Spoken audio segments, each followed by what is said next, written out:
What you manifest in your mind, you can bring to reality. Clue from 1985 is the movie I'm talking about in this episode, and off the heels of watching Knives Out. I watched it probably a month ago now, but a great movie that came out this past year. Figured rewatch, revisit Clue. I watched this movie as a kid. Didn't grow up with the VHS of Clue, so I don't have the fondness and the nostalgia that most people have of this movie that did grow up with it. But I did watch it as a kid, and it was fun to revisit. I remember it's kind of weird watching a movie where you kind of remember there's a character in this that like I had a crush on, and it's not the character that everybody would probably assume I had a crush on back then, but there was one character that I did have a crush on, and I remembered that character, but I didn't remember anything else of the movie. Which the movie itself is, it's good. It's a good, 80s comedy, very much Mel Brooks style kind of campiness and like dialogue and kind of, a lot of the 80s comedies were in a lot of ways similar to this, but this one had definitely a Mel Brooks kind of a feel to it. It was directed and written by Jonathan Lynn, also co-written, or the story was co-written by John Landis. So some big names in comedy movies back in the 80s. And it was a fun movie, It's similar to Knives Out. A bunch of people, except for Knives Out is more of a family. This one, it's a bunch of people invited to a house. They don't know each other, although a chunk of them are military people, are involved with the government in some ways. Then there's, just different kinds of people, and they're all brought there supposedly by this one guy, but then that one guy turned out to be a different person. But it's just kind of a fun trip, kind of uncovering this mystery with all these people and fun characters. There's the general guy or the commander or whatever. He's like some high-ranking military guy, and he is just an idiot. But he is like a subtle idiot.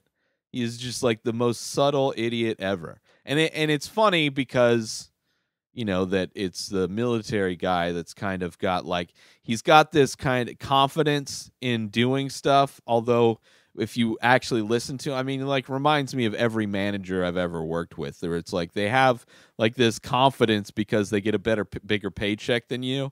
That's like superiority.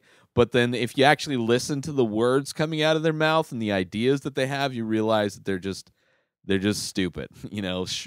Brown nosing can get you very far in this world, but it doesn't replace getting good at something. And he is not very good at thinking, or just anything. So it's a fun character. But the character that I had a crush on is the I don't even know her name. She was like the shorter female character, black hair, I believe. Kind of she definitely has like a dark kind of a darkness to her. She's got like that East Coast roughness to her almost. But that was the one. I don't know if it was Miss Scarlet, I think maybe. I'm not sure. Kind of hard to tell from here which one, because the pictures are all old. But that was the one I had a crush on growing up. And she's just short, petite, not big titties, unlike the maid. Like, I would assume most people had a crush on the maid because she's tall, blonde, gorgeous, big old titties. And she's actually funny. Like, the actress who plays her, does he have...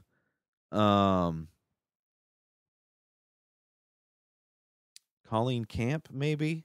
The way she played that character was really funny, too. Because it's clearly there to be... Like, there's so many scenes of this character kind of bending over and letting her titties kind of fill up the composition of the screen, the movie that you're watching. It's like, well, that's the jubbly jubblies are definitely a pleasant, pleasant thing to look at. But she also played it very, kind of clumsy, kind of klutzy in a way. But I enjoyed it, like some self-deprecation a little bit. But yeah, all of the characters were pretty funny. The movie itself was a fun kind of revisiting. It's not because it leans more to the comedy side than it does the mystery side. But it has that kind of 80s campiness, unlike like mystery movie, the one with Adam Sandler and Jennifer Aniston. I think it was a Netflix movie. That one was fun too. More of a modern day mystery, not as much campiness, but still funny. A little bit more of the mystery, where this one's like, I don't know, it even does at the end. It shows you, like, it gives you an ending, and then it tells you that would have been fun if it were real, and then it gives you another ending, and then it'd be like, well, that's not really what happened, and then it shows you the real ending. So it's in that, which is something that I think Wayne's World 1 did, maybe Scooby-Doo did a few times. It's kind of a fun way to end a mystery without it kind of lets you explore different ending possibilities without having to choose one necessarily. Right? Kind of allows you to play around with, which while I was watching this starting, I was trying to keep track of everything. Like, oh, I'm going to solve this mystery. And then I was going through it, watching, I was like, nah, I'm just going to enjoy this movie. I'm not going to try and figure it out, unlike Knives Out or something. Although Knives Out, what happened. And that's not the mystery. That's not where the tension comes from, because you find out.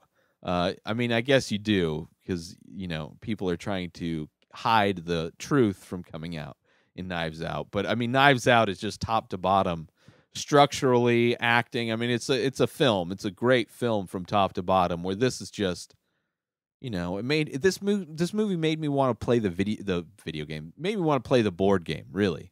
And I don't even know what came out first. I'm assuming the board game came out first, and the movie is based on the board game, if I had to guess. But yeah, I don't know. Even when this movie started, like, they were introducing one of the first characters, like Colonel Mustard. When he's a colonel. That's it. That's the stupid idiot. When he gets introduced, I was like, oh, Colonel Mustard. That's like the video game. Oh, wait a minute. The movie is the board game.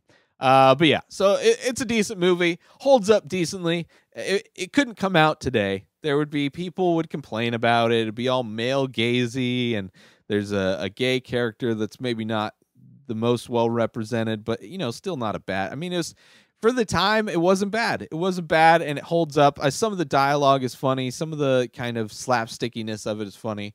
But kind of a fun movie to go back and revisit.